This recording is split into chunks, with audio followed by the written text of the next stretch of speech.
Hey everyone, I'm really excited today because I have with us our special guest, Sharon Jeffus.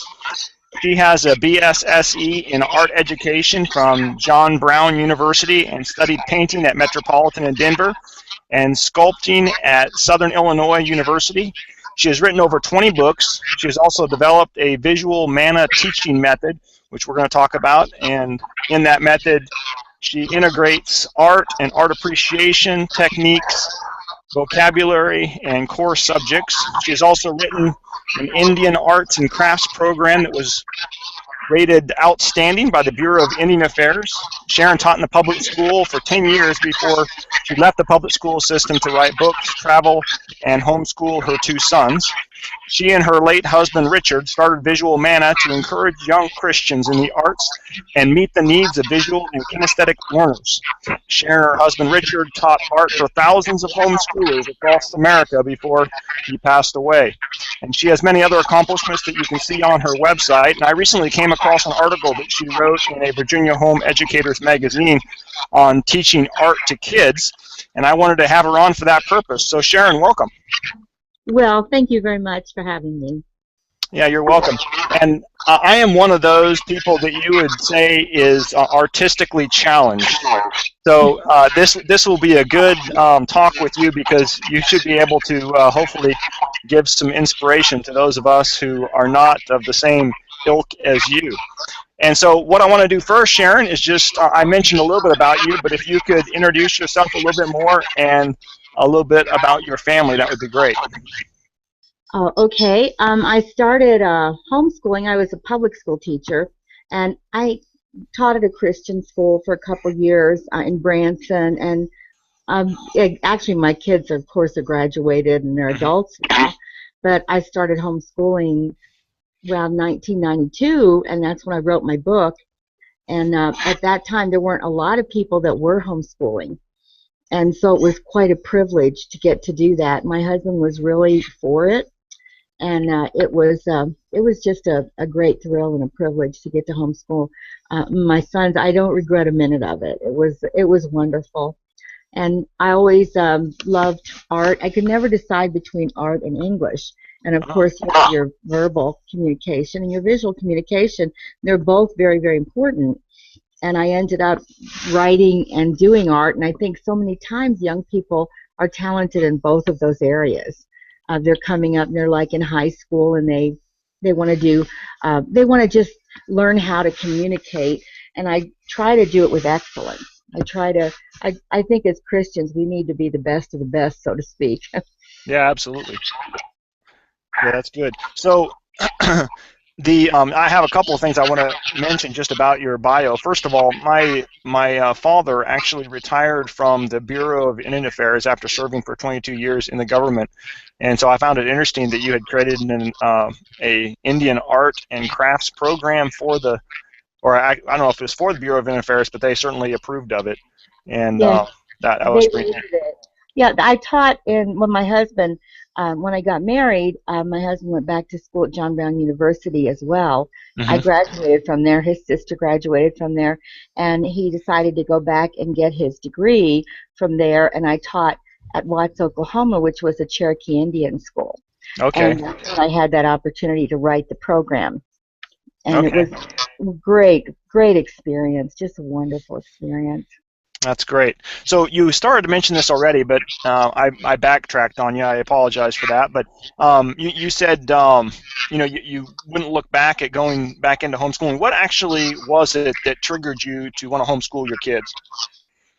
Well, I actually heard a Dobson program. I'll never forget it on homeschooling, and I just felt the conviction in my heart that I was supposed to do it, and I never imagined I would ever do it. It was like such a strange thing, but when you get that conviction in your heart, it's the Lord, and God just worked it out. I had a book that when I was public school teaching, I could never find curriculum that I loved, because I like to take the masterworks of art and incorporate that in with kids in their lessons. I couldn't find anything like that, so I really wanted to write a book. And so my job at that time, they were eliminating art programs and music, and my job got eliminated in art, and also the music teacher got eliminated as well. And I thought, okay, I can do my book. This is the perfect time to do my book and to homeschool. And it just seemed to just all fit right into place where I had that opportunity. Yeah, that's great. Now that was back, of course, before homeschooling became as popular it is today. So you were one of those pioneers that Quite old. was doing something unusual at the day. So I appreciate you for stepping out and actually doing that kind of against the grain back then. So what tell me a story of a challenge that you encountered in your homeschooling.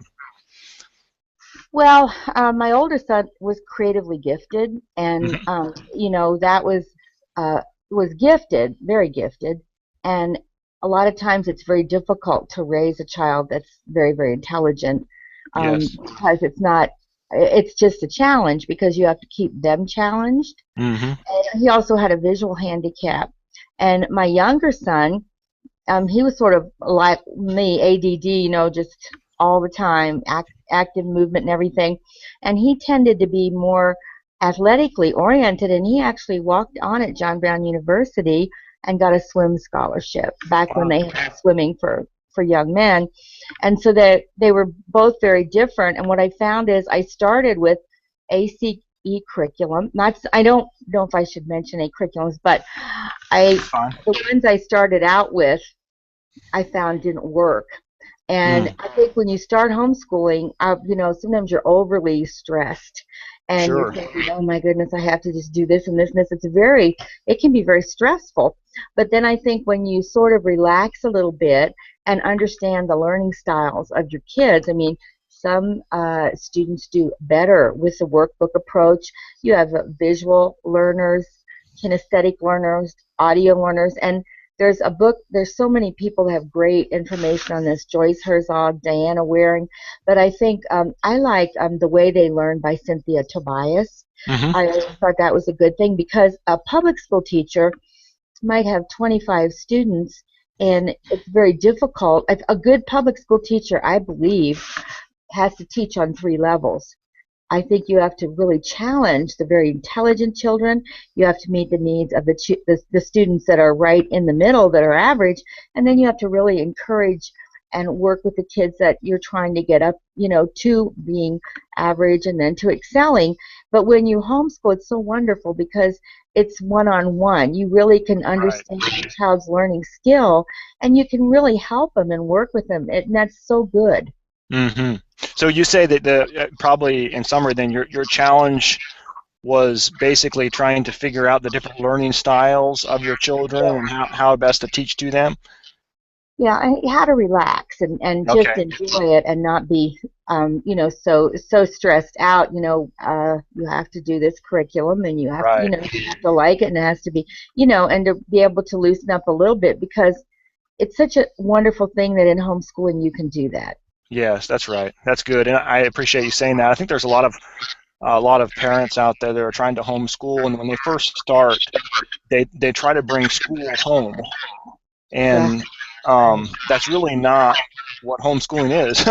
And so we can't really have the same environment as a school can, and we shouldn't.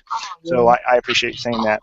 What tell me, you mentioned this already briefly. If you want to use the same one, that's fine. If you want to use a different one, that's okay too. But tell me of a success that you saw in homeschooling your children. Maybe something they were able to do while they were being homeschooled, or something that resulted as an action of their homeschool.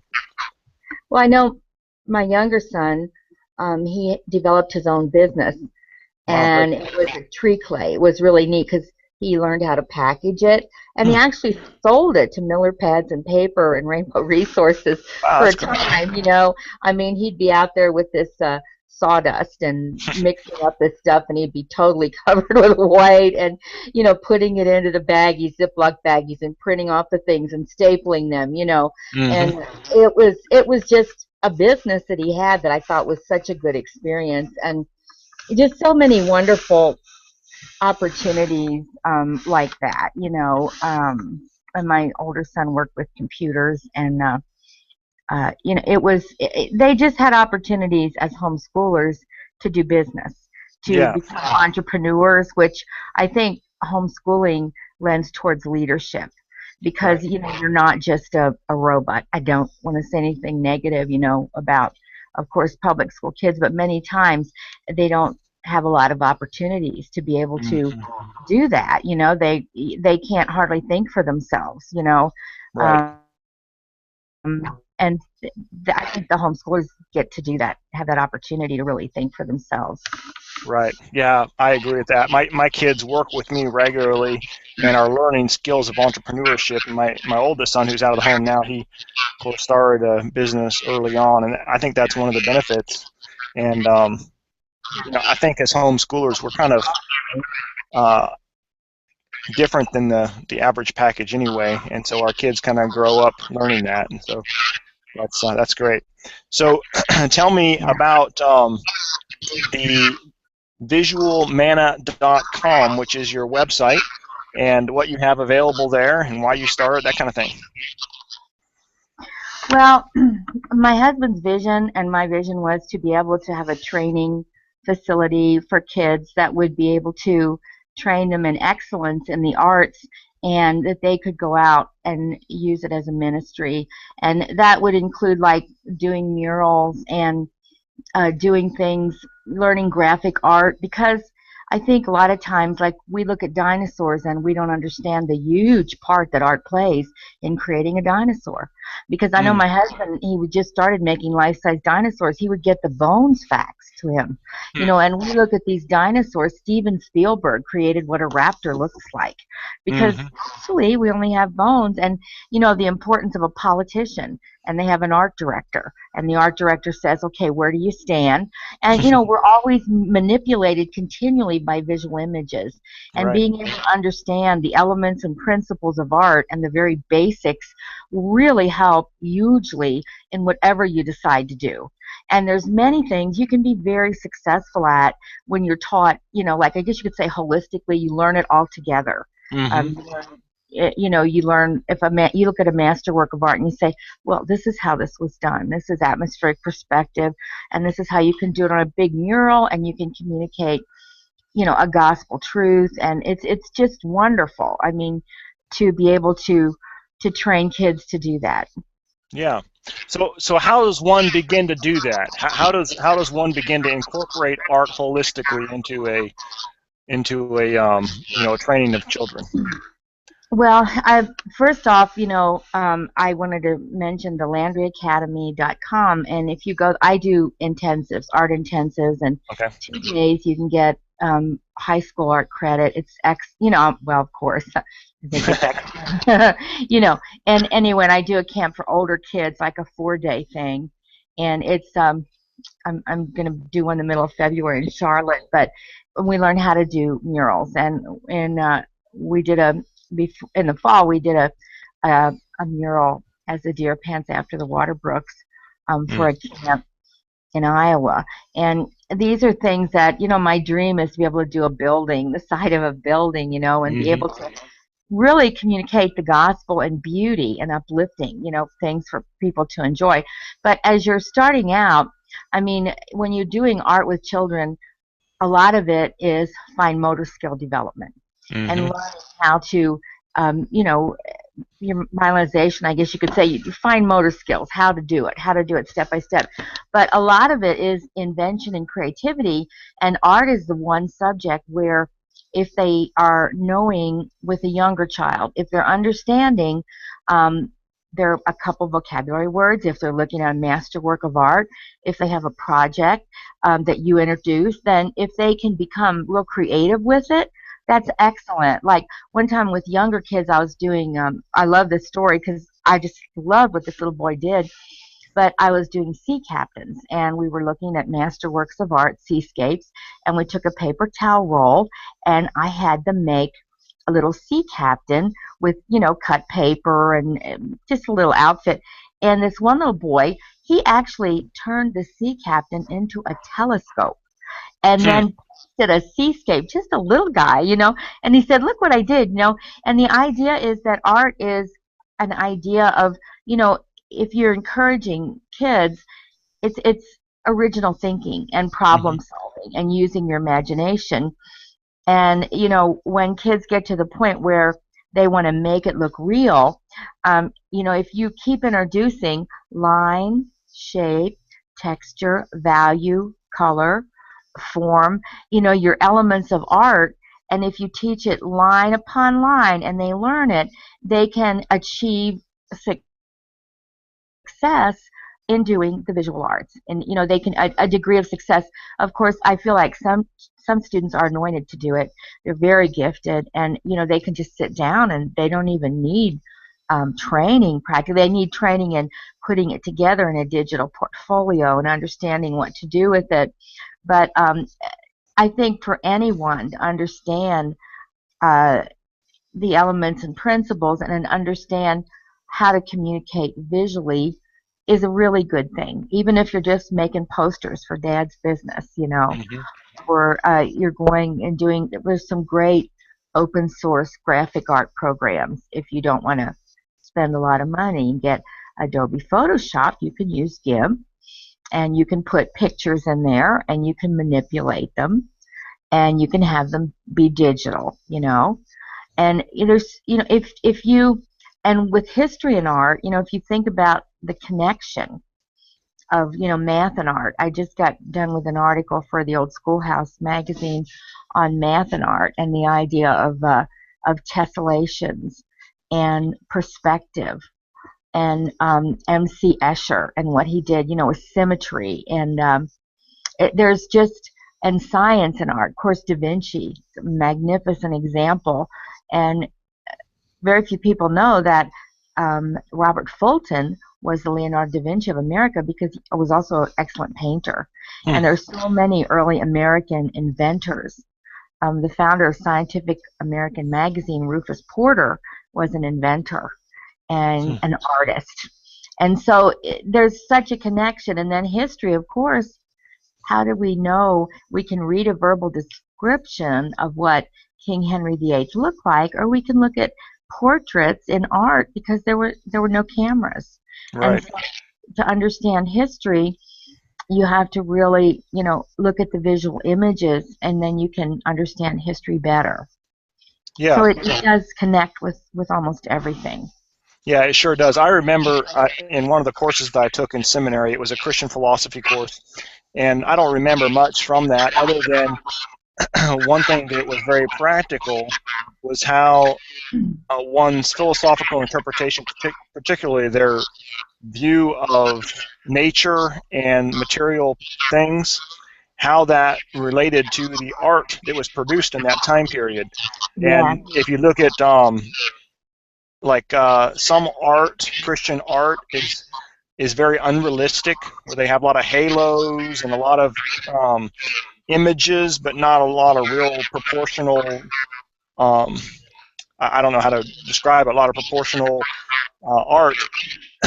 And in other cases, it's just the opposite, where it's very proportional and there's not a lot of other image along with it. And that had to do, if I remember right, because of their view of material and whether material was bad or whether it was good. And so it plays in with all kinds of philosophy and just the history of interpretation and theology and everything, which I found very fascinating. My only challenge with art is I can't do any of it.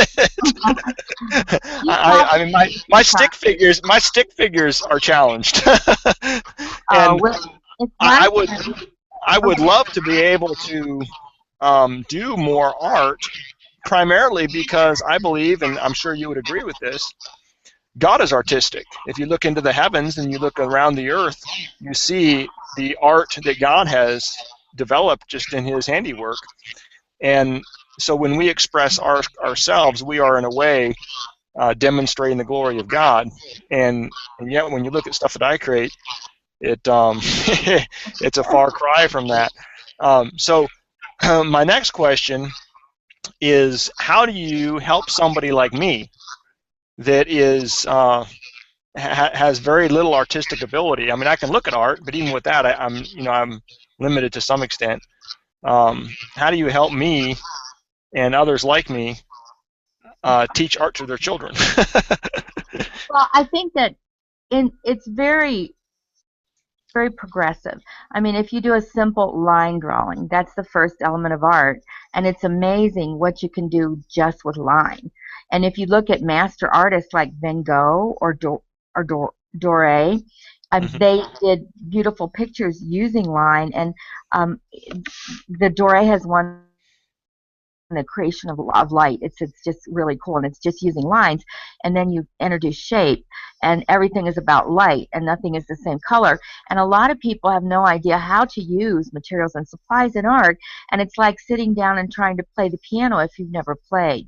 Right. These tricks that you can do with paint and with pastels and with colored pencils and with everything that really help you to excel.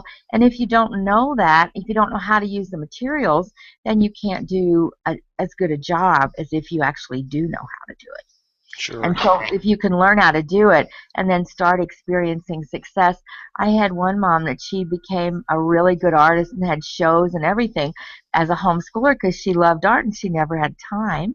So she started doing it with her kids, and she ended Hmm. up just wow, she just excelled. And so I think that it's the kind of thing that you can do with your kids. It's wonderful Hmm. because you can have fun and get a closeness, It's just a really good thing.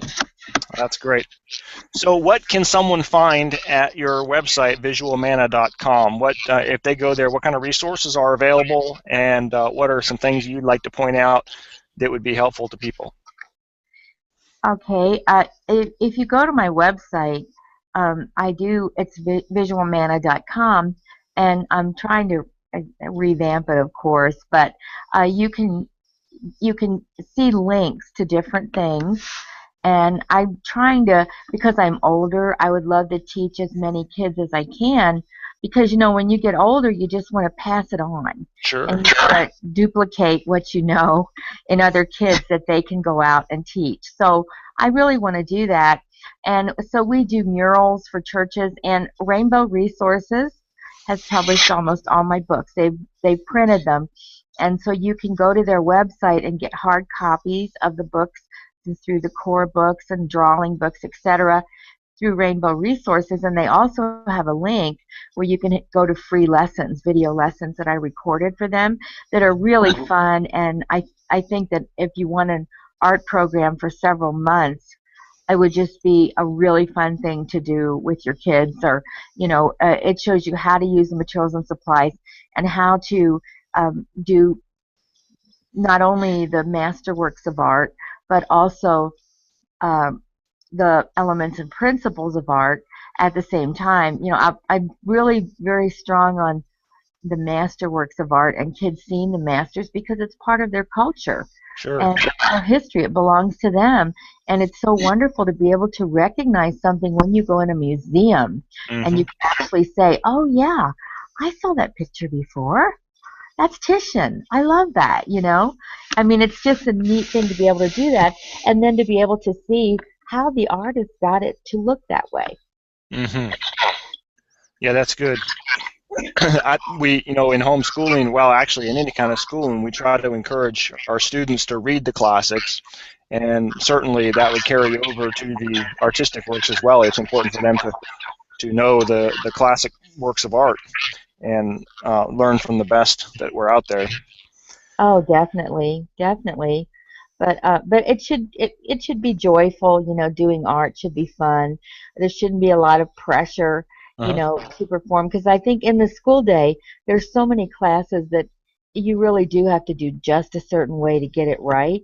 Yeah, that was my problem. I think that's why I never really enjoyed art because I wasn't very good at it, and the instructors always told me that. Yeah, you probably love perspective. I mean, I think that I have a lot of boys that I teach sometimes, older young men at these intensives, and they're very mathematical and scientific, and they love the perspective, the 1 and 2 point perspective, and the outer space. It's really fun to do outer space art, but because if it's very precise, and they enjoy the success that they can get. And once you learn it, you've got it. Once you understand it, it's yours, and then Sure. you can use it with everything you do. Interesting. Well, let me switch gears a little bit now and let me ask you of one resource that you think is invaluable for homeschoolers, and let's particularly look at this when in relationship to art. What would you say is one resource that every homeschool family ought to be able to use or have? Um, can you think of something? Well, I'm prejudiced, but I think my Visual Manna curriculum is probably, I've redone it, and I think it's really good because it's multi-level. And you can Okay. pull out activities that connect to the curriculum in different areas, and it Hmm. has the masterworks. I just think it would be a good resource. Okay. There's other resources out there as well. I think trips to the museum are really good. Hmm. And because of online, you can go to museums virtually, and you can look at, different works of art and study different periods of art history along with the history that you're doing. I mean, I love the genre artist because Jacques Louis David, and I'm probably pronouncing that wrong, but he pictured the French Revolution in the same way that Remington and Russell pictured the American West, and Trumbull pictured the Revolutionary War times. And you can look at the picture by Trumbull of Washington resigning his commission, and you have a great idea of what was that like, what did people look like, how did they dress, and the idea that George Washington was a very tall man, about a head over it. The artist was able to capture these different moments in history. Forbes followed the troops in the Civil War and was a Civil War artist. And because again, we didn't have a camera like today, it's very, very wonderful today. But in history, it were the artists.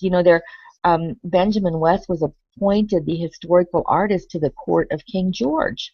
Hmm. And Benjamin West was a wonderful American artist who went to England, and many of our artists studied with him when they went abroad. But it's just so important for history, I think, to and it's part of our culture, part of our history. Yeah, sure. Okay. And what is something that you're really excited about right now? It can be something that you're working on, or it can be just the direction of homeschooling, or what's available now, or something like that. What are you excited about? Well, I'm working on a new book teaching music through art, and I went to Ah. the National Museum of Music is in South Dakota of all places, and Hmm. it's wonderful. It's so wonderful because not only do you see these instruments, but you see pictures, masterworks of art where they were playing the older instruments in history. It's just very interesting, and I just think homeschooling is exciting, and the wonderful things that are happening in homeschooling, and I think that it's growing, Hmm. and I'm just so privileged and honored to be able to teach. Um, I think one of the best kids in the world. I get very emotional because I feel very called to do it, and Hmm. I just think that it's just such a fabulous movement, and I feel like the Lord has given some really awesome talent to some of the students, and I'm just I'm praying that I can, as many as I can, that I can help develop that, Yeah, help them know what to do with it. sure. Yeah, well, that's great. What is some advice or a piece of advice that you would give to other homeschoolers after having been through it a little bit and the experiences you've learned? What would you pass on to another homeschool family if you could? Well, one thing that I ended up doing, and I ended up putting my boys in college early, and Hmm. I think that, of course, I tried to test them, and uh, but I think that if they're ready for college at an earlier age, and they're living at home, and we had Southwest Baptist College here, but I feel like it's okay to do that. It's an Hmm. option that you can certainly do, and the Landry Academy offers very high level like pre-vet classes and camps, and I think there's other opportunities out there that are just for homeschoolers. The sky's the limit today. I mean, you can there's so many wonderful opportunities online, and just for students that when I was homeschooling, it wasn't there.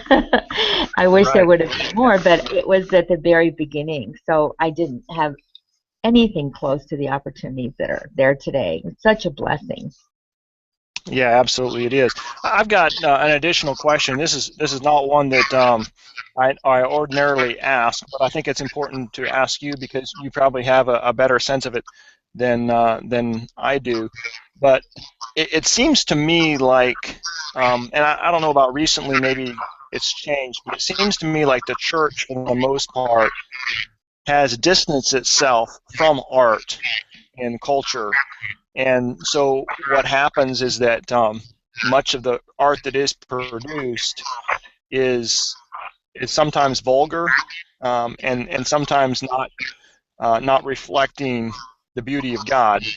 And Absolutely. I would like to see the church much more involved in art, but it doesn't seem to go that way. Would you agree with that? I sadly, I really would agree, and I think that by the church stepping out of the visual arts, it's such a great opportunity missed to communicate the Mm-hmm. gospel. Because when you pull kids in and get them involved in things like teaching in the community and Bible art, like a Bible arts and crafts, or you train them to Mm-hmm. do beautiful murals instead of the graffiti. They can be.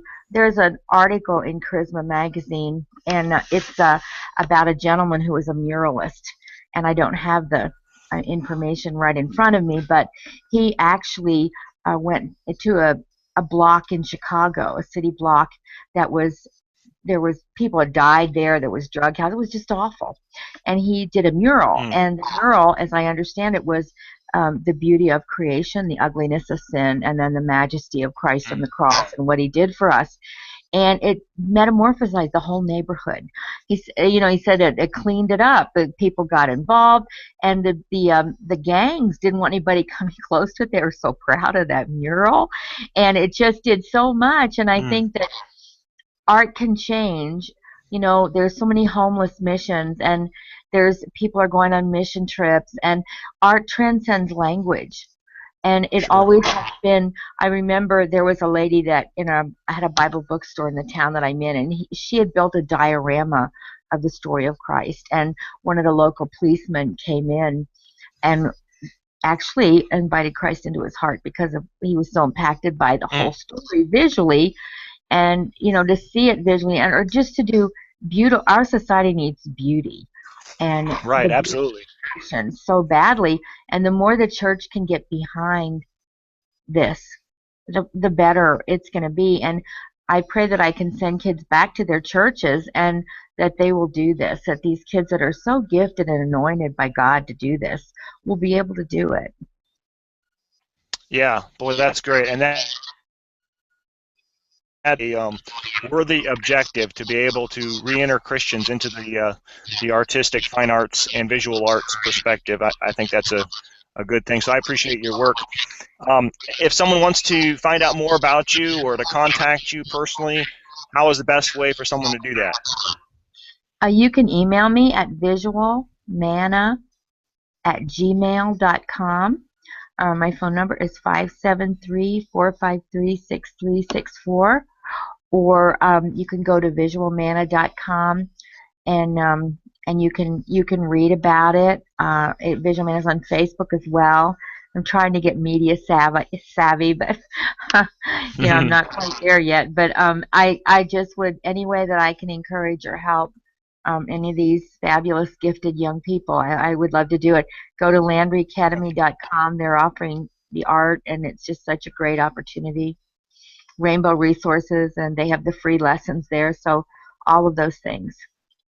All right, fantastic. Well, I'll be sure to put all those links into the show notes as best I can.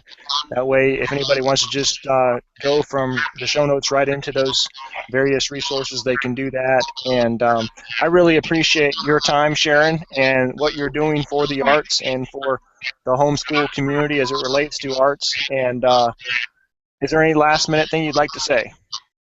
Just thank you so much for this opportunity. Thank you very much. Thank you. Thank you so much. Yeah. Well, you're certainly welcome. I appreciate your time. So Okay. you have a good evening. You too, sir. Bye. Bye.